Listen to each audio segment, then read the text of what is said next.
오늘 하나님의 관심이란 제목으로 하나님 말씀 나누겠습니다. 출애굽기 2장은 모세의 출생 이야기를 전해줍니다.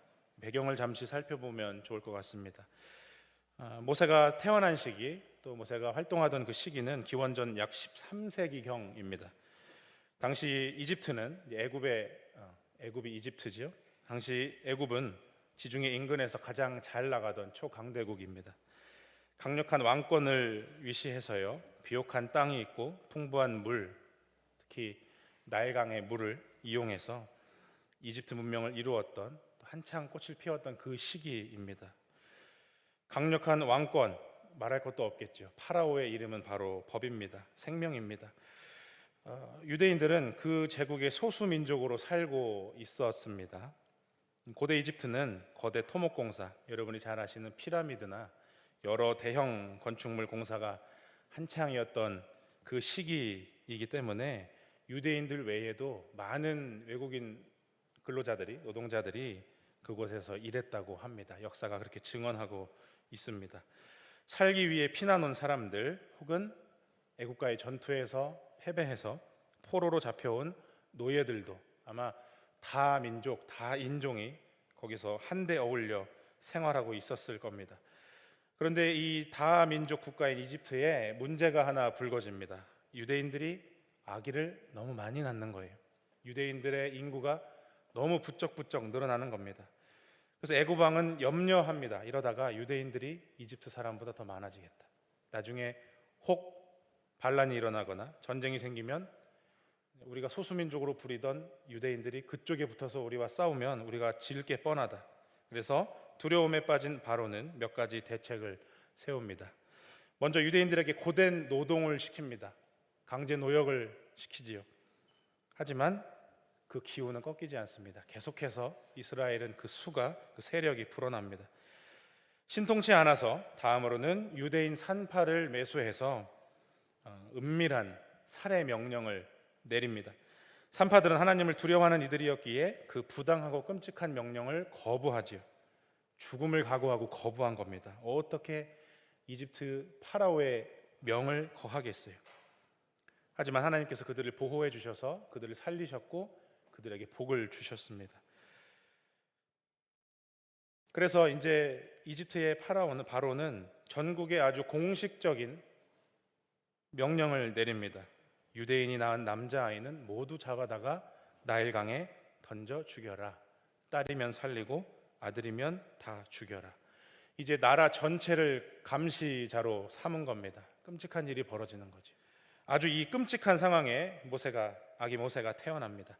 출애굽기 2장에서 본격적인 모세의 출생 이야기가 나오는데요, 한 레위 여자가 아들을 낳습니다. 이 시기에 죽을 위기에 처한 아들입니다. 석 달간 아기를 숨깁니다. 포기할 수 없어서.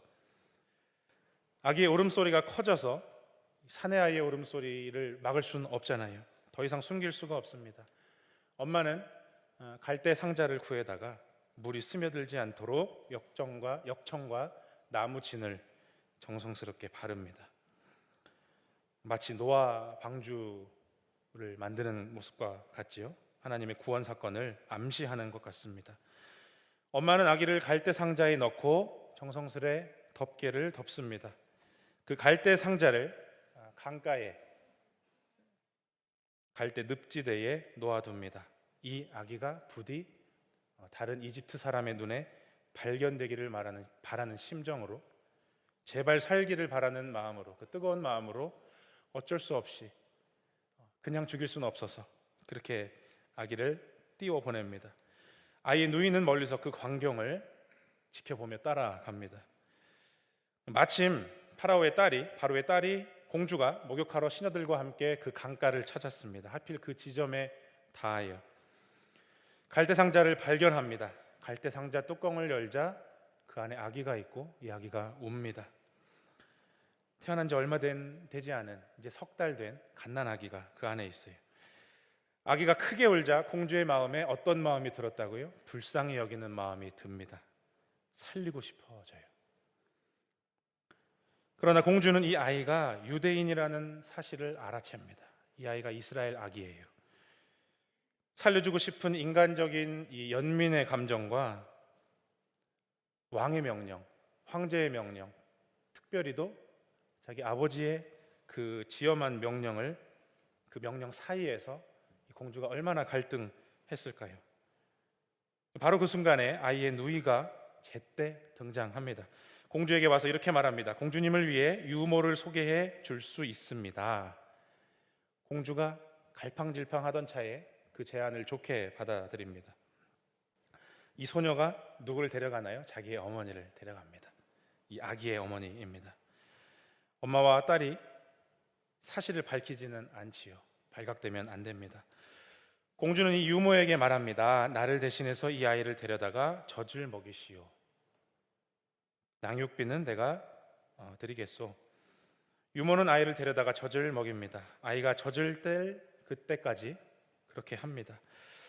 두세 살이 됐을까요? 아니면 서너 살이 됐을까요? 젖을 뗀 시기에 유모는 아이를 공주에게 다시 데려다 줍니다. 공주는 이 아기를 자기 양아들로 삼고 그 이름을 모세라고 짓습니다. 그 이름의 뜻은 건져냄입니다. 그 아기는 후에 이스라엘을 애굽으로부터 해방시키는 정치 지도자가 됩니다. 모세는 이스라엘 역사상 가장 위대한 인물이죠. 제가 굳이 설명 다 드리지 않아도 여러분도 잘 아실 겁니다. 구약에서 가장 중요한 성경인 창출레민신, 이름부터가 벌써 모세오경입니다. 이 5권의 성경 중 4권이 모세의 인생과 관련된 이야기를 담고 있습니다. 게다가 신약을 기록한 사람들은 이 모세를 예수님의 예표로까지 그렇게 여기기도 합니다. 질문이 생겼는데요. 왜 성경은 이 모세의 이 대서사를 시작하면서, 큰 이야기를 시작하면서 이 출생 이야기를 굳이 언급하는 걸까 하는 질문입니다. 여러분, 성경은 모세의 위대함을 전하는 데에 관심이 없습니다. 여러분, 성경은 인간의 능력을 전하는 데에는 관심이 없습니다. 얼마나 모세가 뛰어난 사람인지, 얼마나 그가 비범한 인물인지. 성경은 위대한 신앙인의 이야기가 아닙니다. 성경은 위대한 신앙인의 업적을 소개하는 자료가 아닙니다. 그게 목적이었다면 더 신비롭고 극적으로 묘사할 수 있었겠지요. 우리 고대의 이야기에 보면 비범한 인물, 위대한 인물의 출생은 아주 특별합니다. 알에서 태어난 사람도 있고요. 우리나라 설화를 보면요, 금괴에서 태어난 사람도 있고요. 그렇게 그 사람을 부풀려 주겠죠. 모세는 그저 아주 연약한, 무기력한, 할 수 있는 것이라곤 젖 먹고 우는 것밖에 없는, 자는 것밖에 없는 그런 연약한 아기일 뿐입니다.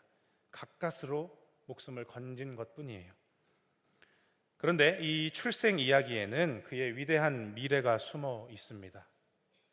이 사실이 중요하지요. 이 이야기를 읽은 고대 유대인들은 아마 이렇게 생각했을 겁니다. 그 위대한 지도자, 위대한 카리스마 있는 그 정치가 모세도 출생 이야기는 아주 비극적이네, 평범하네, 소박하네, 아무것도 못했네, 그런 일을 겪고 간신히 살았네. 그 초라한 아기가 인류 역사에서 가장 위대한 지도자, 인물이 됩니다. 이게 인간의 출생과 인생 여정의 신비라고 생각합니다. 여러분, 모세뿐만이 아닙니다. 모든 사람의 출생, 저와 여러분의 출생에는 모세의 미래가 숨어 있습니다. 저와 여러분은 평범한 사람이지요. 평범해 보이는 출생 자체가 하지만 위대한 사건입니다. 그래서 이렇게 말씀드리고 싶습니다. 하나님의 관심은 한 사람의 영웅에 국한되어 있지 않습니다. 하나님의 관심은 저와 여러분, 우리 모두에게 있습니다. 모세의 출생 이야기를 좀 더 보겠습니다. 한 남자가 한 여자에게 장가들었습니다. 어떻게 만났는지, 어떻게 결혼했는지 얘기가 없어요. 둘이 결혼하고 하나가 되어서 아기를 낳았다는 사실. 여러분, 근데 이 사실은 굉장히 특별한 사건입니다. 서로 다른 사람이 만나고 사랑하게 되고 가정을 꾸리고, 결혼해서 가정을 꾸리고 아기를 낳았다. 너무 평범한 이야기 같지만 이건 굉장히 특별한 이야기입니다.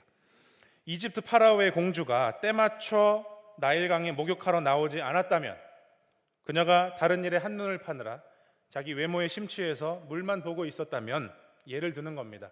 만약 그랬다면, 다른 일에 한눈을 파느라 그 갈대 상자를 발견하지 못했다면, 만약 공주가 연민의 정이 전혀 없는 인간성을 상실한 여자였다면, 또는 아버지의 명령을 철두철미하게 지키는 효녀였다면, 절대 복종하는 사람이었다면 모세는 그냥 죽었을 겁니다. 여러분, 근데요, 우리는 어떤가요? 우리는요, 모세만 그렇게 가까스로 살았나요? 태어났나요? 우리도 역시 평범하게 태어난 듯 보이지만 잘 보면 우리 역시 아주 특별하게 태어난 사람들입니다. 여러분, 우리도 특별합니다.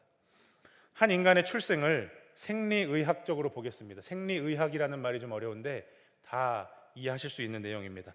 자, 먼저 임신 확률은 그리 높지 않습니다. 건강한 남녀가 결혼해도 임신 확률이 그렇게 높은 게 아닙니다. 요즘에는 불임이다, 난임이다 고생하는 분들이 주변에도 많이 있는데, 그 불임과 난임의 문제가 아니더라도 임신의 확률은 그리 높지 않습니다.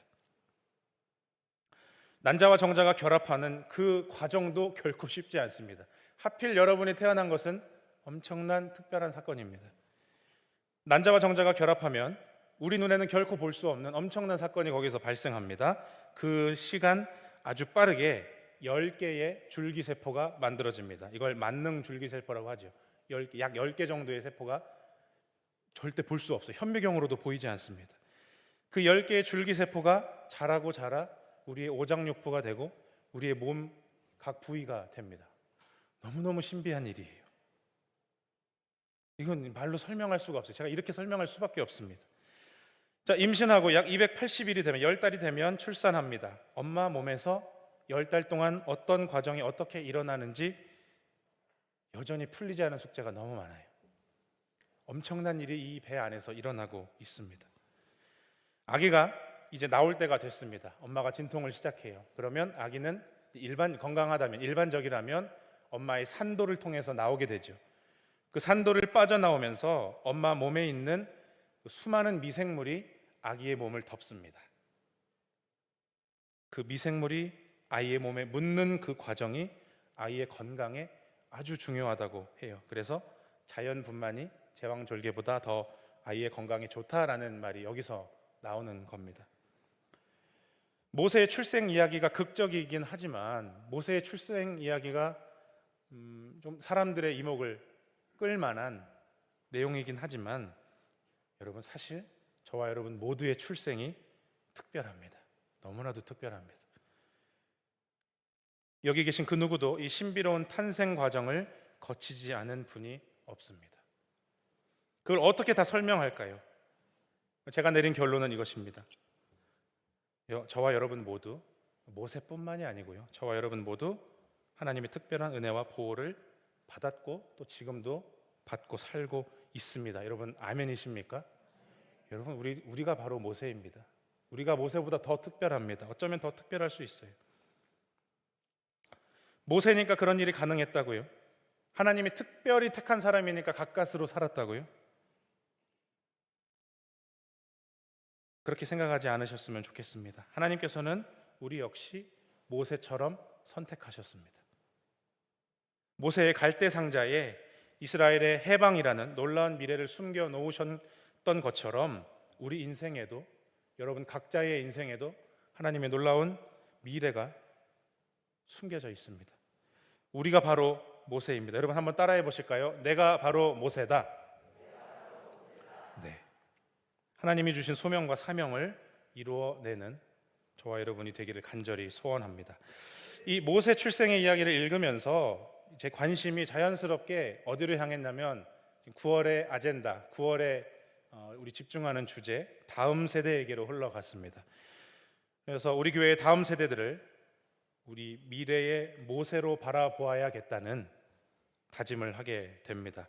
하나님의 관심은 다음 세대에 있습니다. 지난 수요일에 아동부가 주관하는 우리 다음 세대의 밤 예배를 가졌습니다. 여러분, 그 모세들 잘 보셨습니까? 아이들 얼마나 예쁘게 열정을 가지고 하나님을 예배하는지 제가 마음에 감동이 생겼습니다.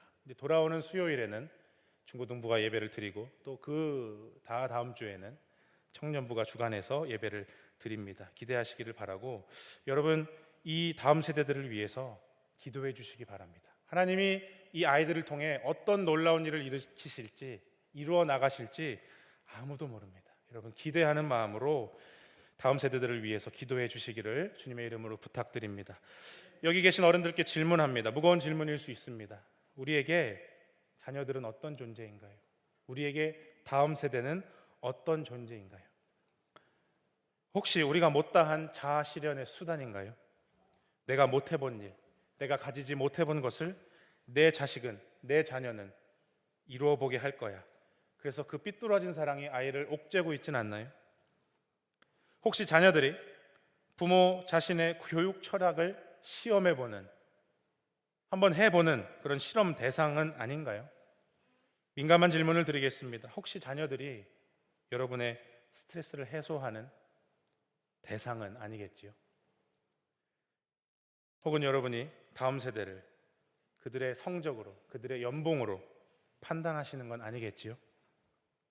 하나님께서는 생명의 신비를 우리 다음 세대, 우리 자녀들에게 다 동일하게 담아 두셨습니다. 모세의 인생과 같은 위대한 미래를 한 사람 한 사람 안에 숨겨 두셨습니다. 다음 세대 한 명 한 명이 다 모세입니다. 여러분, 이걸 인정하셨으면 좋겠습니다. 이 아이들에게 주목하시기를 바랍니다. 기도해 주시기 바랍니다. 그리고 저와 여러분이 할 아주 귀한 책임이 있죠. 좋은 신앙의 선배가 되어 주시기를 바랍니다. 하나님께서 우리 다음 세대들을 들어서 귀하게 사용하실 줄 믿습니다. 그렇다면 하나님께서는 우리들을 통해 무엇을 하실까요? 하나님의 관심은 우리에게 있고 다음 세대들에게 있는데 그 다음 세대들을 통해 무엇을 하실까요? 여기서 한 가지 하나님의 관심을 발견합니다. 하나님의 관심은 생명 구원에 있습니다. 모세도 생명을 구원했고요. 저와 여러분도 어디에 하나님께서 사용하시냐면 생명을 구원하는 놀라운 일에 저와 여러분을 사용하십니다. 하나님께서는 우리를 통해서 당신의 구원 사업을 확장하십니다. 오늘 말씀을 다시 떠올려 보실까요? 모세 출생 이야기에서 겉으로 드러나는 특징이 하나 있죠. 눈에 딱 띄는 특징이 뭐냐면 여기에서 핵심적인 역할을 하는 사람들이 모두 여성입니다. 모세를 임신하고 품었다가 낳은 어머니, 아기 모세가 들어있는 갈대 상자를 나일강에서 건져낸 바로의 공주, 또 그의 시녀들, 중간에 그를 주목하고 결정적인 순간에 용기와 지혜를 발휘한 모세의 누이 미리암인 걸 우리가 알죠. 공교롭게도 전부 여성입니다. 이 세 여인이 아주 결정적인 역할을 합니다.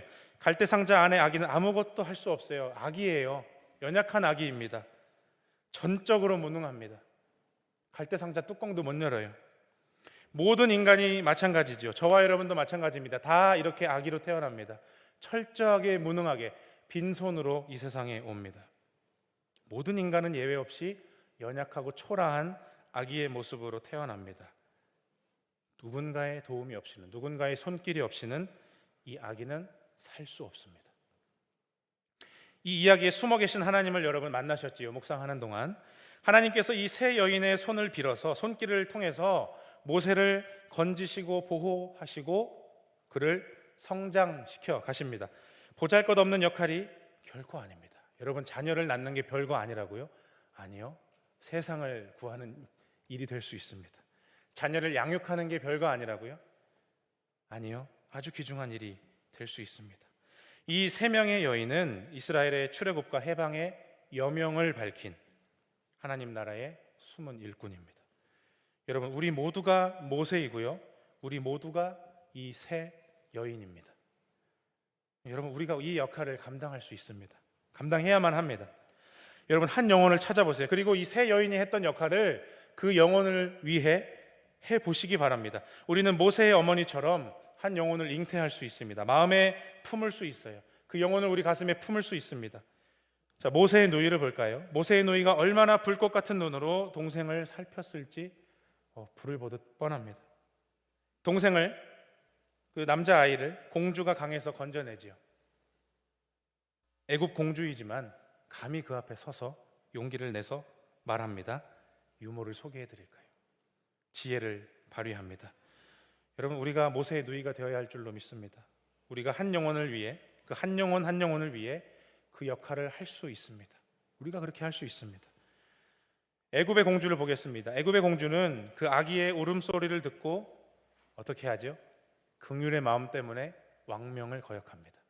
시대를 거스릅니다. 여러분, 우리식으로 표현해 볼까요?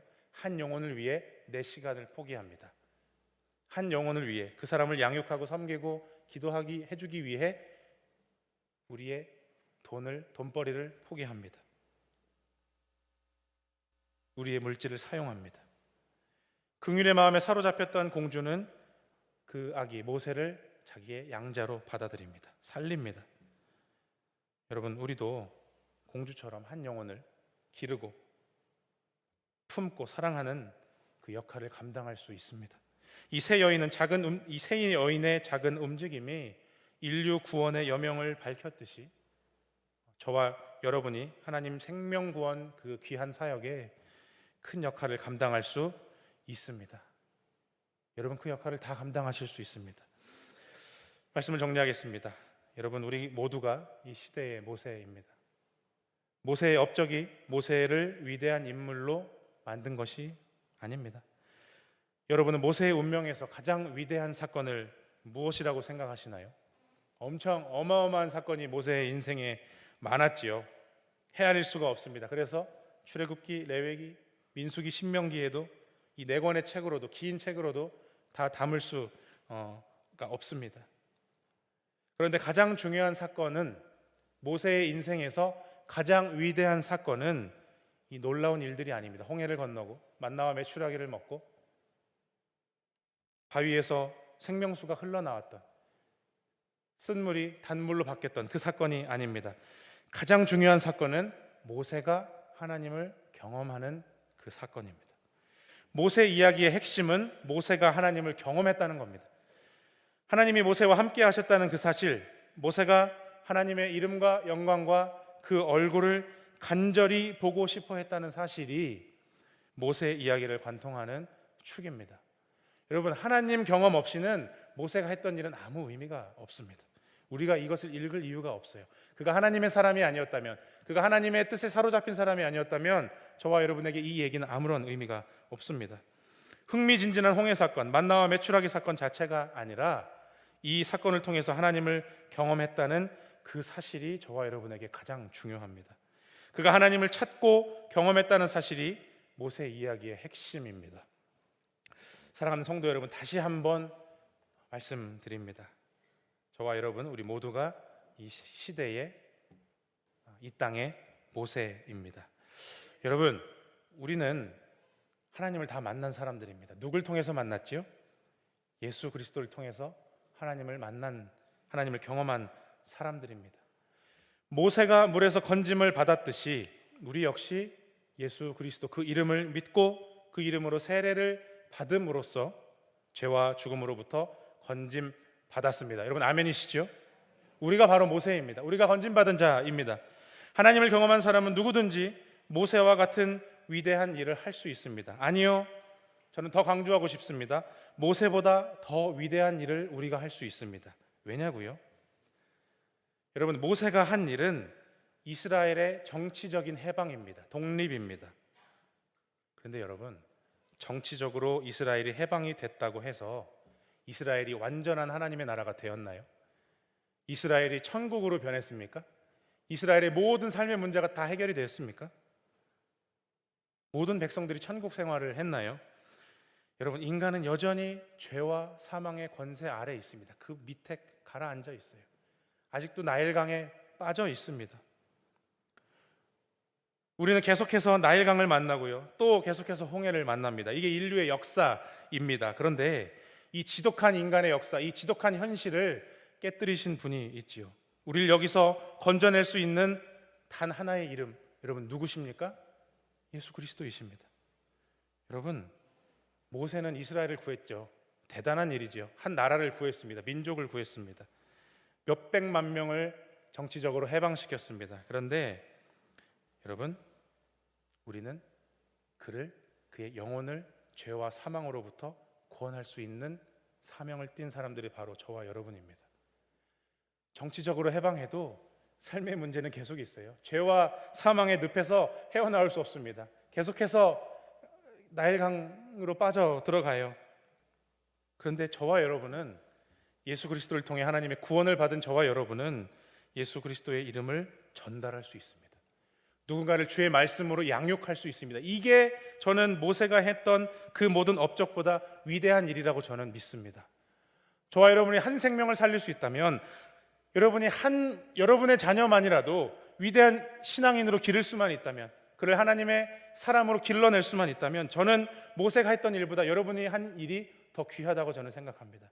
왜냐하면 한 영혼이 천하보다 귀하거든요. 우리가 한 영혼에게 예수 그리스도를 전달할 수만 있다면, 그래서 그가 그 예수 그리스도의 이름으로 죄와 사망의 늪에서 건짐받고 하나님의 사람으로 살 수만 있다면, 저는 그게 출애굽보다 더 위대한 일이라고 믿습니다.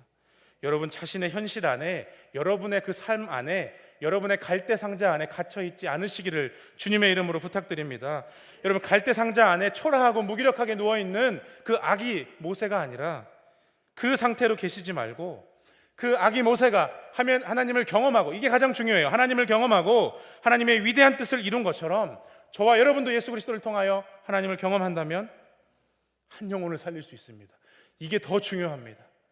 그를 지옥에서 건져내는 일입니다. 여러분, 저와 여러분이 하나님을 경험한다면, 우리가 하나님으로 충만하다면 그 놀라운 일을 감당할 수 있습니다. 우리에게 주어진 귀한 신앙의 길이 있지요. 주님과 함께 하는 것, 말씀과 함께 하는 것. 여러분, 매일 하나님을 경험하시기 바랍니다. 그분의 말씀으로 충만하시기 바랍니다. 여러분, 예수 그리스도의 영이신 성령으로 여러분 충만하시기를 주님의 이름으로 간절히 축복합니다. 한 영혼을 구할 수 있습니다. 우리가 하나님의 관심을 이루어 드릴 수 있습니다.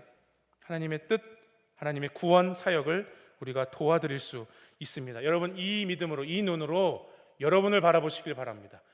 다음 세대를 바라보시길 바랍니다. 세상의 모든 영혼을 여러분 그 눈으로 바라보시기를 주님의 이름으로 부탁드립니다. 하나님께서 모세의 갈대 상자 안에 숨겨두신 그 놀라운 미래, 여러분 더 놀라운 일을 저와 여러분의 삶에 준비해 놓으셨습니다. 한 영혼을 살리는 그 귀한 일, 그 하나님의 관심, 하나님의 최대 관심사, 영혼 구원, 생명 구원, 여러분 이 미래를 펼쳐드리는 우리 온양온천교회가 되기를 간절히 소원합니다.